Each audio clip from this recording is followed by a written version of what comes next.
네, 다음으로 운전 속도 및 주행 저항 하겠습니다.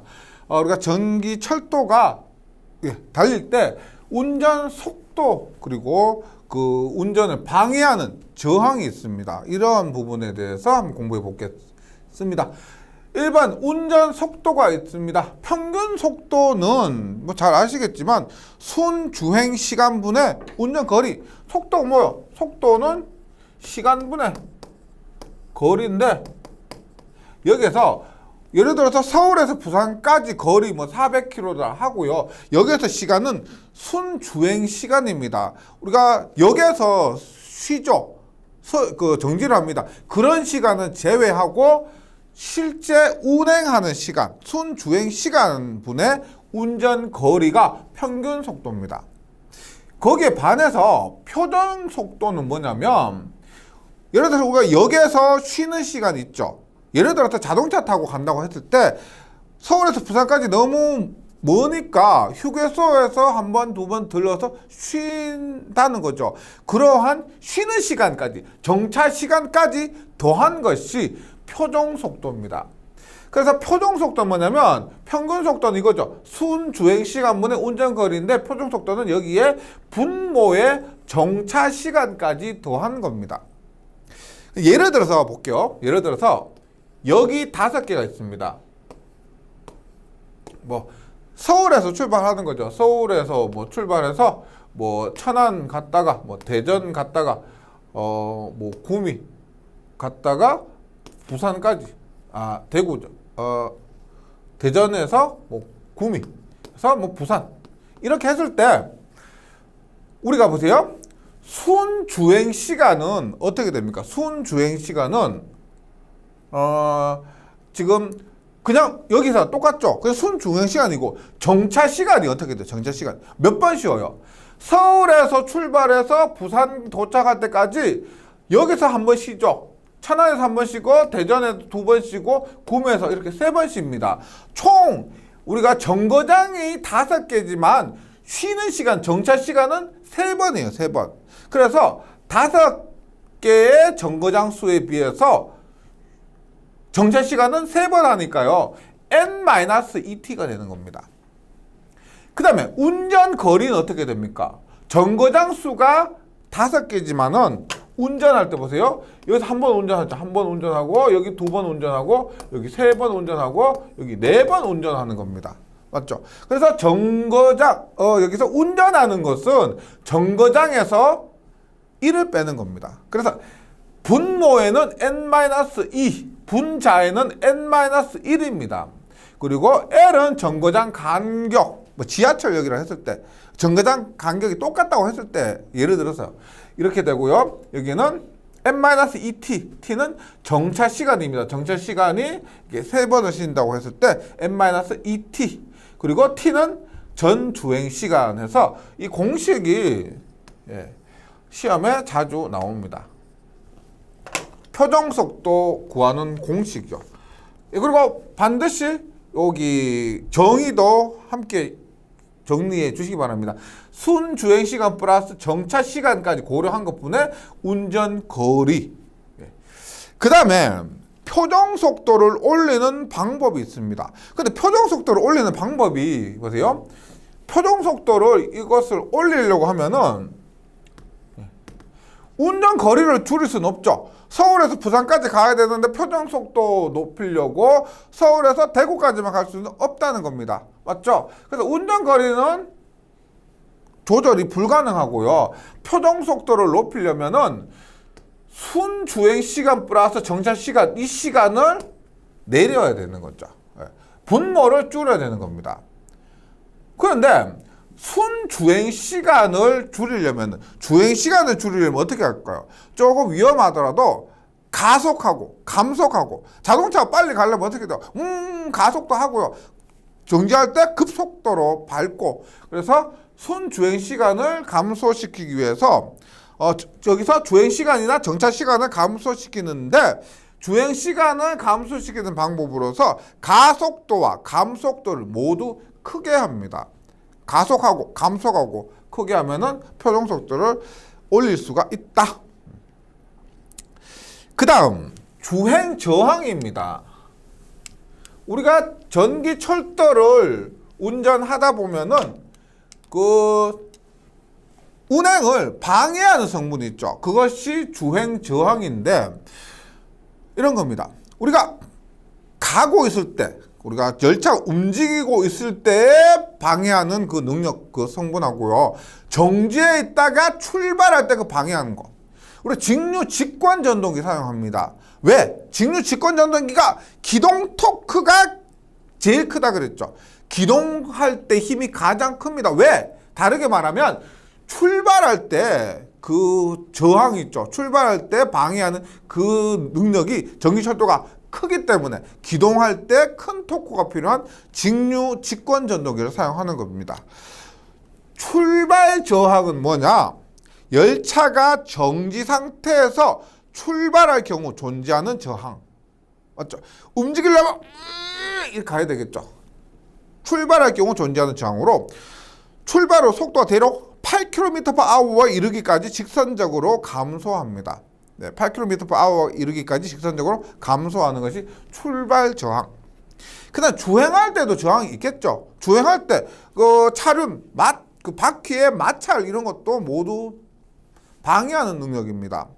차륜의 구름 마찰, 그다음에 베어링 부분의 기계적인 마찰, 공기 저항 등에 의해 발생하는 저항 등이 모두 주행할 때 발생하는 저항입니다. 열차의 이동을 방해하는 성분.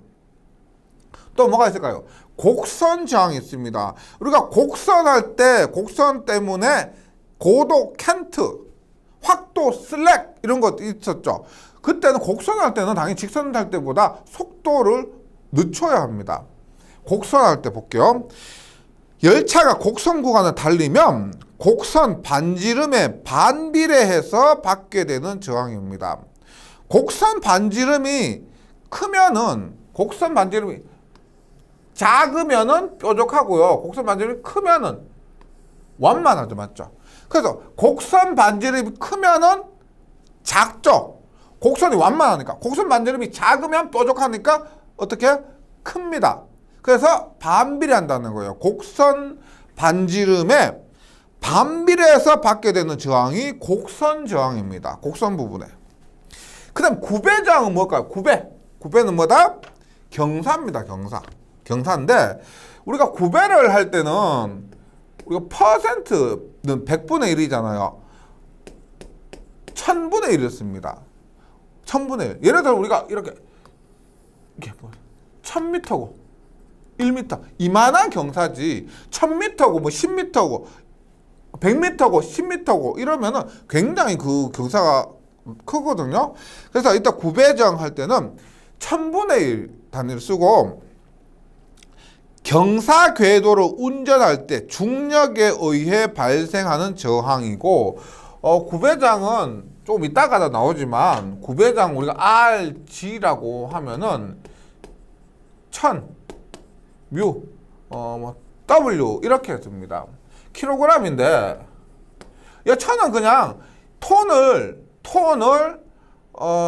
킬로그램으로 바꾸기 위해서 곱하는 것이 1000입니다. 1000.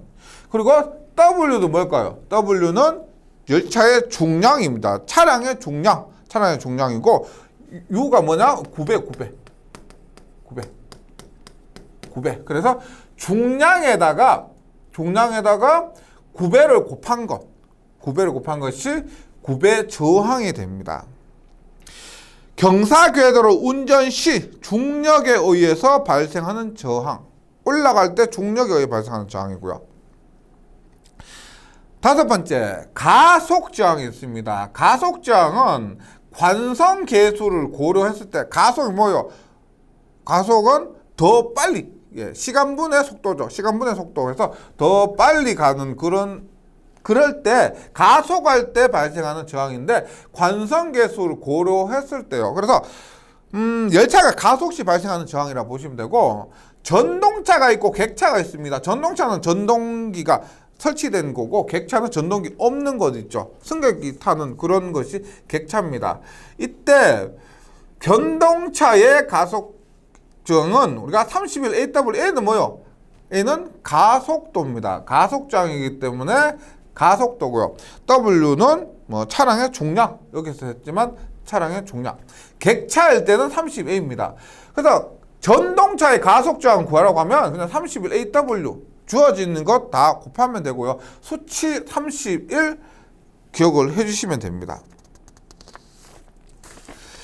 그 다음에 네 번째 파트로서 견인 전동기가 있습니다. 견인 전동기 뭐야? 견인 전동기 뭐다?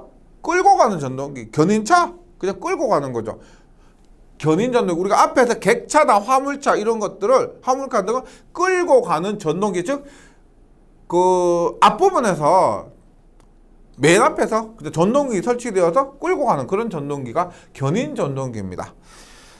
일반 견인 전동기의 구비 조건, 그래서 전기철도에서 사용하는 전동기는 보통 직류 직권 전동기나 혹은 직권 정류자 전동기, 직류를 바로 사용할 때는 직권 전동기, 교류를 사용할 때는 직권 정류자 전동기를 많이 사용하는데, 견인 전동기의 구비 조건입니다. 기동시, 회전력이 클 것, 토크죠. 토크가 커야 되고, 이번 올라가는 구배 등에서 회전수가 줄어들면 회전력이 커질 것, 회전수가 줄면 회전 힘이 커질 것. 이게 직권 전동기 특성이죠. 3번 회전수를 광범위하게 조절할 수 있을 것. 예. 보통 우리 철도에서 뭐 우리가 통일호 이런 것도 0km에서 뭐 100km까지 쭉 가죠. 뭐 KTX 같은 경우는 0km에서 300km까지 가야 됩니다. 그래서 속도 회전수를 광범위하게 조절할 수 있을 것. 3번 병렬 운전할 때 부하의 불평형이 적을 것. 부하의 불평형이 적은 것. 이런 것들은 뭐 당연하죠. 5번 제한된 장소에서 설치할 수 있도록 중량 용적이 크지 않을 것. 열차 내부에 설치해야 되죠. 열차 내부에 설치해야 되니까 그 용적이 그렇게 크고 무거우면은 열차 운행에 또 방해가 되니까요. 중량 용적이 크지 않고 수리나 점검이 편리할 것. 이런 것들은 뭐 당연하고죠. 2번 주전동기의 종류와 특성입니다. 주전동기는 보통 직류를 바로 사용할 때 직류 직권 전동기, 교류를 사용할 때는 교류를 받아서 직권 정류자 전동기가 정류를 해서 사용하는 직권 정류자 전동기. 그다음 특수한 경우 유도 전동기가 있고, 맥류는 뭐냐면 우리 고조파 성분 맥류 있죠. 우리가 직류분의 교류 그 비율을 맥류라고 하죠. 그런 성분을 가진 맥류 전동기가 있습니다. 그래서 여기서는 주전동기 종류와 특성인데 주로 나오는 건 직류 직권과 단상 직권 정류자 전동기, 요 두 개 정도만 뭐 이해하셔도 됩니다. 요 두 개 정도만 기억해 주셔도 되고요. 직류 직권 전동기가 속도 특성이 차량용으로 적당하고 전압 급변 등에 대한 특성이 좋기 때문에 많이 사용한다. 그 다음에 단상 직권 정류자 전동기는 직류 직권 전동기와 특성이 비슷합니다. 직권 들어갔죠. 직권. 근데 교류입니다. 교류를 입력받는 거예요. 특성이 비슷해서 전기차용 주전동기로 적합하며 정류기 등을 이용하지 않고 교류 전원을 직접 구동할 수 있어서 구조가 간단하다. 네. 그 다음에 맥류 전동기와 유도 전동기도 사용할 수는 있지만 그 빈도가 크게 높지는 않다. 그 다음에 속도 제어 방식입니다. 속도 제어 방식은 우리가 3장에서 했었습니다. 3장에서 했던 거 그냥 정리한다고 생각해 주시고요. 일반 직류 직권 전동기, 속도 제어인데, 직류 전동기의 속도 제어가 뭐가 있었느냐? 저항 제어, 계자 제어, 전압 제어가 있었고요. 저항 제어, 전압 제어, 계자 제어. 그 중에서 직류 직권 전동기 같은 경우는 용량이 크죠. 이런 것들은 전압 제어를 많이 사용합니다. 전압 제어는 워드 레너드, 정지 레너드, 일근호 초포, 직병렬 제어가 있었는데, 그 중에서 직류 직권 전동기, 전차에서 사용하는 속도 제어 방법 뭐가 있다 그랬죠? 직병렬 제어가 있다라고 했습니다. 그래서 직류 직권 전동기 속도 제어는 교재에 저항 제어법, 직병렬 제어, 계자 제어가 있지만 보통 직병렬 제어를 많이 사용하고, 직병렬 제어 방법을 조금 더 세부적으로 하면은 개로 제어, 단락 제어, 그 다음에 브릿지 제어, 이러한 방법이 직병렬 제어의 좀 세부 방법입니다. 그리고 저항 제어나 계좌 제어는 한번 읽어만 봐주시고요. 교류 전동기 제어가 있습니다. 교류 전동기는 교류 전동기를 속도를 제어합니다. 전압을 바꿔요. 전압을 어떻게 바꿉니까? 변압기의 탭을 이용해서, 변압기의 탭을 이용해서 전압을 바꿀 수가 있죠. 그래서 탭 제어. 그리고 사이리스터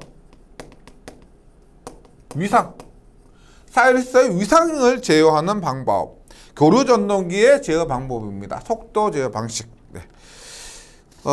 그리고 이제 전동기의 출력과 속도 한번 볼게요. 이러한 전동기의 회전력, 출력, 전동기니까 당연히 토크 T, 출력 P를 계산할 필요가 있을 겁니다. 그럼 우리가 반지름 R의 원주상에 작용하는 견인력을 F라 하면 회전력 T가, 회전은 뭐예요? 지금 반지름 R의 원주상입니다. 작용하는 견인력. 우리가 그 반지름이 R이요. 그러면 지금 얘가 미터죠, 미터. 그리고 견인력, 지금 F 킬로그램이에요, 킬로그램. 그러니까 미터 킬로그램. 따라서 R과 F를 바로 곱하면 그것이 이 전동기의 회전력이 나옵니다. 토크는 RF, 반지름 곱하기 견인력 F, RF. 그 다음에 NRPM으로 회전할 때 전력 P는 어떻게 되느냐? 우리가 T는 오메가분의 P가 되죠. T는 오메가분의 P. 따라서 P는 오메가 T. 오메가는 2파이 N이 되고, 2파이 N은 초당 회전수니까요. 분당으로 바꾸면 60분의 2파이 N T. 그래서 NRPM으로 회전할 때 이 전기 그 전차의 출력 P는 2파이 T 곱하기 N을 60으로 나누면 됩니다. 60분의 2파이 NT가 된다. 그 다음에 직선 속도입니다. 직선 속도. 어차피 전기 철도는 앞으로, 모터 자체는, 전동기 자체는 회전을 하지만 전기 철도 자체는 앞으로 가는 거죠. 그 속도입니다. 속도인데 보세요. 직선 속도. 예를 들어서 보세요. 반지름 바퀴가 지금 이렇게요. 반지름 R입니다. 반지름 R. R이요. 그러면 이 반지름이 R인 이 바퀴가 있죠. 직선으로 갔을 때 그 속도는 얼마냐? 보세요. 이 한 바퀴 둘레 얼마요? 한 바퀴 둘레는 2파이 R이죠. 2파이 R. 그 다음에 초당 회전수 N을 곱하면 이게 속도죠. 초당 회전수. 초당 몇 바퀴입니다. 이 전기기기에서도 나왔던 부분이거든요. 그래서 우리가 초당 회전수 N으로 회전할 때 한 바퀴 지름, 한 바퀴 원주를 곱하면 이것이 전체 속도가 됩니다. 그럼 얘가 분당 회전수는 어떻게 돼요? 60분의 2파이 R N이 되죠. 이것이 직선으로 이동했을 때 그 속도가 되는 거죠. 그러면 속도 V는 얼마? 60분의 2파이 RN입니다. 60분의 2파이 RN인데 이거 미터 퍼 세커죠. 미터 퍼 세커. 근데 킬로미터 퍼 아워로 바꾸기 위해서 미터를 킬로미터로 바꾸기 위해서 어떻게? 곱하기 1000분의 1을 하는 거죠. 1000분의 1을 하고, 그 다음에 미터 퍼 세컨을 미터 퍼 아워로 바꾸기 위해서 어떻게? 곱하기 3600을 해줍니다. 그래서 미터를 킬로미터로 바꾸기 위해서 1000분의 1 곱하고, 초를 아워로 바꾸기 위해서 3600을 곱한 겁니다. 그래서 직선 속도를 구하는 공식 속도 V는 60분의 2파이 R에 1000분의 3600을 하면은 직선 속도가 나오게 된다. 예. 간간히 한 번씩 계산 문제로 출제되는 겁니다. 혹은 공식으로 물을 때도 있고요. 그 다음에 세 번째, 마찰력과 견인력입니다. 이게 조금 자주 나옵니다. 시험에 굉장히 자주 나오는데 보세요. 전동기 바퀴가 우리가 전기 철도가 무겁습니다. 그러면 그 바퀴가 전기 철도 차체하고 대차를 이렇게 지지하고 있죠. 그럼 굉장히 무겁습니다. 그러면은 이 전기 철도가 움직이기 위해서는 당연히 견인력이 필요하겠죠. 끌고 가는 그 견인력이 필요할 겁니다. 그 바퀴를 끌어야 되는 거예요. 견인력이요. 근데 중요한 것은 견인력이 있고요. 이 바퀴에 마찰력이 있는데 마찰력이 너무 작고 견인력이 크면 어떻게 될까요? 우리가 견인력은 굉장히 큰데 마찰력이 작으면 이게 헛돌 겁니다. 얘가 바퀴가 헛돌 거예요. 그래서 가장 일반적인 얘가 움직이는 것은 뭐냐면 견인력하고 마찰력하고 같을 때 움직이게 됩니다. 그래서 우리가 견인력을 구할 때 이 마찰을 고려를 해야 된다는 거죠.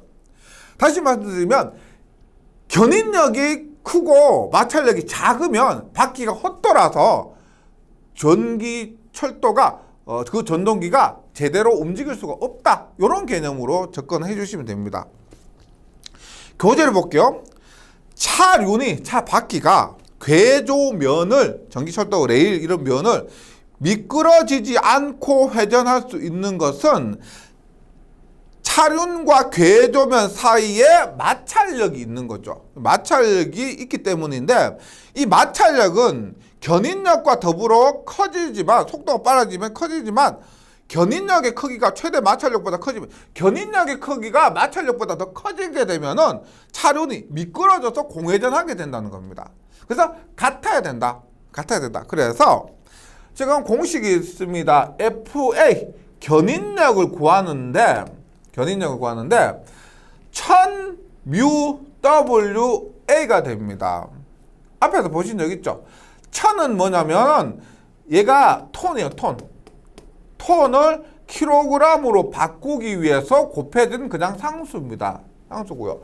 여기서 뮤가 뭐냐면 지금 견인력을 구하는데 마찰 개수를 곱한 거예요. 점차 개수. 이 바퀴의 점차 개수, 마찰 개수를 곱한 겁니다. 마찰 개수가 되고 그 다음에 WA는 뭐다? 중량 이거요. 동륜상의 중량입니다.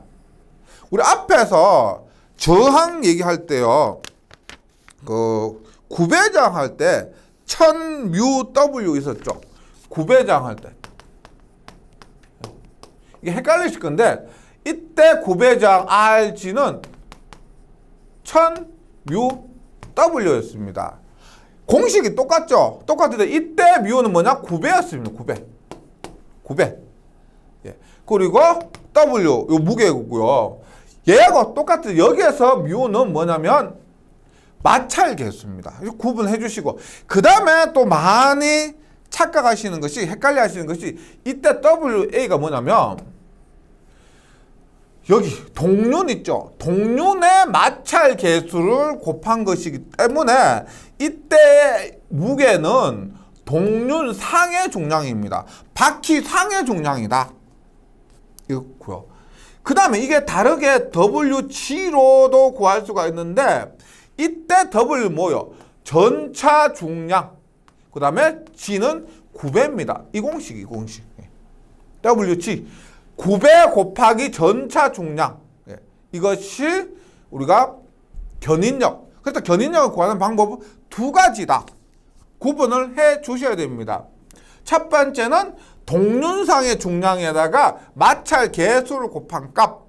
그리고 전차 자체의 중량에다가 경사 9배를 곱한 값. 그리고 이때 9배는 1000분의 1입니다. 1000분의 1.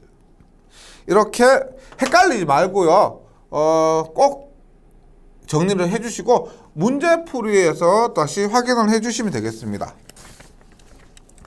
그 다음에 이제 제동입니다. 제동은 우리가 전기철도를 제동한다고 했을 때 멈추는 거죠. 멈추는 장치가 있어야 될 겁니다. 그때 제동은 첫 번째 수동 제동 방식이 있습니다. 수동 어떻게 해요? 전차를 사람이 핸들을 잡아 당기는 힘. 수동. 사람이 당긴다는 겁니다. 그래서 수동. 공기 제동이 있습니다. 압력 1제곱센티미터당 5kg 내외의 압축 공기를 제동륜에 작용시켜 피스톤에 의해서 제동 연간의 힘을 전달하는 방식. 공기 제동. 간단하고 신뢰도가 높은 차량에 사용됩니다. 전자제동입니다. 전자제동은 전자력의 흡인력 이용하는 것. 유압제동도 있겠죠. 유압에 의해 실린더를 동작시켜 제동하는 것. 전기제동은 앞에서 배우셨죠. 3장에서 배우신 거 뭐가 있다? 발전제동, 회생제동, 역상제동이 있는데 발전제동, 회생제동은 가능하지만 역상제동은 전기철도에는 적합하지 않는다. 왜? 역상제동 플러깅은 급제동이니까 승객이 타고 있거나 물건을 실었을 때 급하게 정지하면은 급제동하면은 사람이 다치고 문제가 소선될 수 있으니까요. 그래서 전기제동 장치는 전동기를 발전기로 동작해 하여 전차의 운동에너지를 전기에너지로 변환시켜 저항 내에 소비하도록 하는 발전제동과 전기에너지를 트롤리선으로 반환하는 반환회생이죠. 반환하는 회생제동이 있다. 역상제동은 적용되지 않는다. 그리고 5번에 특수철도입니다. 특수철도. 특수철도 보면은 뭐 몇 가지가 있는데 대표적으로 한 두 가지 정도만 수록을 했습니다. 모노레일이요. 모노레일인데 이런 거 어디서 보신 적 있나요, 이게? 이게 현수식 모노레일입니다. 모노레일인 그냥 모노레일인데 얘는 우리나라에 보면은 이런 것은 잘 모르겠고요. 그 반대로 된 거 있죠. 이렇게 전기가 레일이 위에 있는 것이 아니고 밑에 있는 거. 이게 대구에 가면 대구 지하철 3호선이 있습니다. 대구 지하철 3호선이 이런 모노레일인데 이런 방식이 아니고 여기 바닥에 있는 방식입니다. 이런 모노레일은 저기 뭐 일본에 제가 TV 보니까 일본에 이런 게 있는 것 같고 뭐 호주에도 이런 방식이 있는 것 같아요. 현수식 모노레일이고요.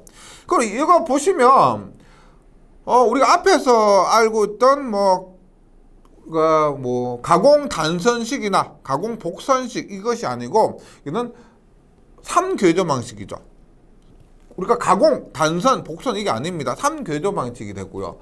여기는 3궤도 방식 중에서도 강체 조가식입니다. 선이 아니고 강체가 되는 거죠. 그래서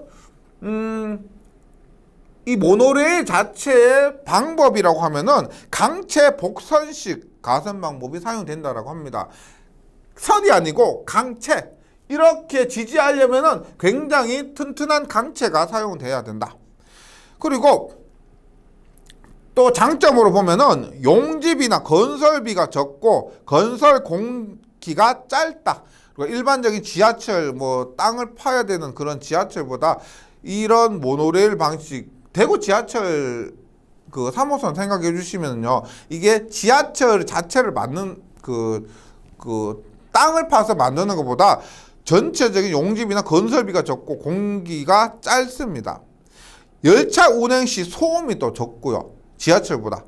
승차감이 좋습니다. 단점은 저도 대구 지하철 3호선 타본 적이 있는데 한 량인가 두 장인가 모르겠습니다. 굉장히 작죠. 일반 지하철은 칸이 굉장히 많은데 단위 수송력이 굉장히 적습니다. 그리고 보통 이런 것들은 다 교각을 설치해야 되기 때문에 교각을 많이 설치해야 되는데 따른 건설의 제약이 또 있습니다. 이런 모노레일 시험에 종종 또 출제가 되고요. 자기 부상식 철도가 있습니다. 자기 부상 열차 들어보셨죠? 자기 부상 열차는 종류가 우리가 반발력을 이용한 반발식도 있고요. 흡인력을 이용한 흡인식이 있습니다. 그래서 흡인식과 반발식 자기 부상 철도. 우리가 보통 자기 부상 철도 어떻게 해요? 전자를 이용해서 붕 떠서 쭉 가는 거 있죠. 그것을 생각하는데 흡인식과 반발식이 있고요. 추진 방식은 LIM은 뭐냐면 LIM은 리니어 인덕션 모터입니다. 선형 유도 전동기. 리니어가 선형이고요. 인덕션 모터 해서 선형 유도 전동기고, 유도 전동기 인덕션 모터죠. LSM이라고 해서 리니어 싱크로너스 모터라고 해서 리니어 싱크로너스 선형 동기 전동기입니다. 추진 방식으로 선형 유도 전동기와 선형 동기 전동기. LIM은 리니어 인덕션 모터, LSM은 리니어 싱크로너스 모터를 의미합니다. 그 다음에 교류 전환 및 신호 보완입니다. 교류 전환 및 신호 보완. 우리가 교류 전기철도 있죠. 교류 전기철도. 그래서 교류 전기차의 특징을 한번 볼게요. 교류 전기차는 고속 운전에 있어서 집전이 용이합니다. 전기를 공급받기가 쉽고 보호 설비가 간단하고 보호 협조가 용이합니다. 차 내에서 임의의 교류 전원 전압을 얻기 용이하다. 안에 변압기가 따로 있어서 여러 종류의 전압을 얻을 수가 있다고 했죠. 그 다음에 주변압기의 탭 전환으로 필요한 전압으로 수시 조절이 가능하다. 네. 3번에서 얘기한 교류 전압을 얻기 용이하다와 같은 맥락입니다. 5번 특성 곡선이 차량 운전에도 적합하고 6번 진보된 전기 기술을 응용하는 데 적합합니다. 우리 KTX 같은 것들, KTX가 동기전동기를 사용한다고 그랬죠. KTX 이런 진보된 기술을 우리가 교류 전기차에 적용하기 쉽습니다. 교직 변환 방법, 교류 직류 변환 방법인데, 저도 이거 타보지는 못했는데 서울 지하철 몇 호선을 타면 교류에서 직류로 변환하는 구간이 있습니다. 그래서 불이 깜빡하는 그런 구간이 있다고 하는데, 제가 직접 타보지는 못했고요. 그리고 그 구간이 뭐냐면 교직 변환입니다. 직류 전차석 구간과 교류 전차석 구간을 연결해서 운전하는 방법. 1번 두 가지가 있습니다. 지상변환법과 차상변환법. 지상변환법은 뭐냐? 접속역의 구내에서 교류와 직류를 전환하는 거예요. 접속역의 구내에서 교류와 직류를 전환하는 방법이고, 차상변환법은 두 역 사이 중간에 짧은 구간, 무전압 구간을 설치해서 서울 지하철이죠. 움직이고 있는 중간에 무전압 구간을 설치해서 교류와 직류와의 전환점을 만들고 차량 내에서 주행 중에 전환하는 방법입니다. 그 다음에 유도장애가 있습니다. 유도장애라 하면 정전유도장애, 전자유도장애, 잡음전압도 있고요. 그 다음에 유도장애 대책이 있는데, 먼저 정전유도장애는 정전 용량에 의해서 발생하는 거 있죠.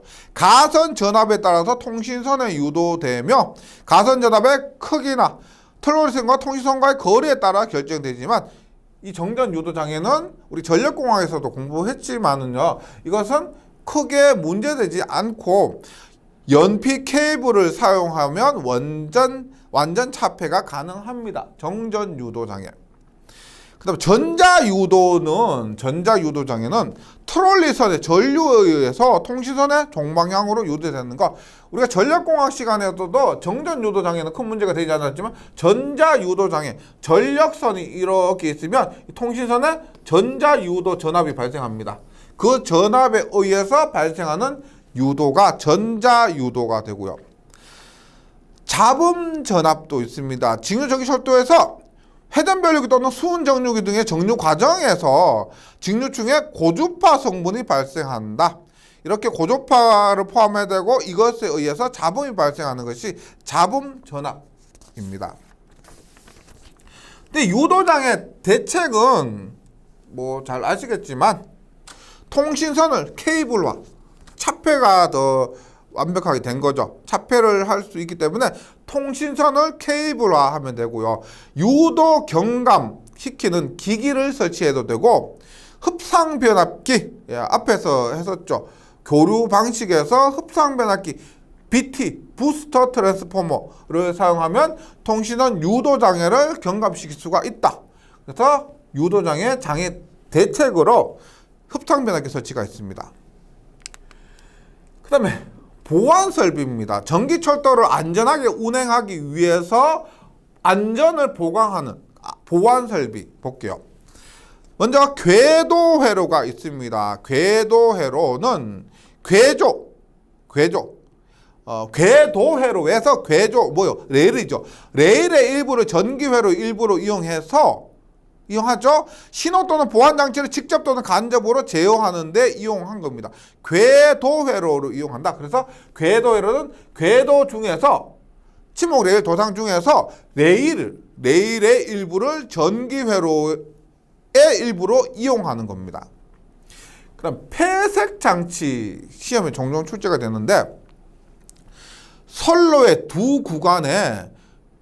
선로의 각 구간에 어떤 구간에 두 열차가 같이 진입하면 큰일 나겠죠. 그래서 선로의 각 구간에 두 열차 이상이 진입하지 못하도록 하기 위해서 설치한 장치. 두 열차 이상이 진입하지 못하도록 하기 위해서 설치한 장치를 폐색 장치다. 임피던스 본드도 종종 출제가 됩니다. 우리가 레일 본드도 있었죠. 레일 본드는 레일의 저항을 감소시키기 위한 것이고, 임피던스 본드는 자동 폐쇄식 회로, 앞에서 폐색 장치 했었죠. 폐쇄식 회로에서 사용되고요. 이것은 레일을 우리가 보통 귀선으로 사용하는 거죠. 보통 레일을 귀선으로 사용하는데 그 경우, 그러니까 대부분이 해당되는 겁니다. 전차의 귀로 전류는 흐르게 하고 레일에 전차의 귀선 역할, 귀로 전류는 흐르게 하고 신호 전류는 흐르지 못하게 한 회로를 임피던스 회로라고 합니다. 그래서 레일을 귀선으로 사용하는 경우에 한해서 레일 귀선 전류는 레일로 흐르게 하고 신호 전류는 레일로 흐르지 못하도록 한 회로가 임피던스 본드입니다. 크로스 본드도 있죠. 귀선의 누설 전류를 감소시키기 위해서 궤조 간에, 레일 간에 연결한 것으로 자동 신호 설비와는 무관하게 누설 전류를 감소시키기 위해서 궤조 간, 레일 간 연결한 것, 크로스 본드. 그 다음에 열차 단락 감도가 있습니다. 차축이 궤조를 단락했을 때 계전기 동작 기능의 양부를 판단하는 기준, 계전기 동작이 하느냐 하지 않느냐 그 양부를 판단하는 기준이 열차 단락 감도가 됩니다. 네, 뭐 구체적인 것은 그냥 한번 읽어만 보시고요. 그 다음에 자동 열차 정지 및 제어 장치가 있습니다. 자동으로 열차를 정지하거나 자동으로 열차를 제어하는 거예요. 예를 들어서 우리가 이 구간에 뭐 정지를 위해서 이 구간에 50km 이하로 속도를 감소해야 되는데 열차가 감소하지 않는다. 그러면 자동으로 고장이 났거나 판단할 수가 있겠죠. 자동으로 열차를 정지를 시키는 겁니다. 자동으로 열차 제어 장치는 얘보다 좀 더 나간 거죠. 얘는 정지만 시키는데 얘는 전체적으로 제어를 시키는 거죠. 정지기 때문에 스톱, 제어기 때문에 컨트롤입니다. 오토 트레인 스톱, 오토 트레인 컨트롤 이렇게 이해하시면 되고요. 자동 열차 정지 장치는 차내 경보 장치에 브레이크 제어 기구가 부과되어서 브레이크 제어 기구가 부과되어서 열차가 정지 신호를 무시하는 신호기에 근접하면은 자동적으로 비상 브레이크가 작용해서 신호기 직전에 열차를 정지시키는 장치. 자동 열차 제어 장치는 ATS의 더욱 운전 능률의 향상을 가미한 장치고, 열차 속도를 차상에서 검지해서 이곳과 지상에서 전송하는 그 구간의 허용 운전 속도를 지시하는 신호를 항상 비교해 가면서 결과적으로 열차 속도가 허용 속도를 넘으면 자동적으로 브레이크가 작동하는 장치. 브레이크를 작동하는 것은 똑같은데요. 얘는 항상 그 신호를 비교하는 겁니다. 비교하는 것이고, 여기는 그 열차 신호를 무시하면은 바로 브레이크를 잡아주는 그런 역할을 하는 거죠. 네, 여기까지 전기 철도 관련된 이론이었고요. 네, 다음 시간에 문제풀이에서 다시 뵙도록 하겠습니다. 수고하셨습니다.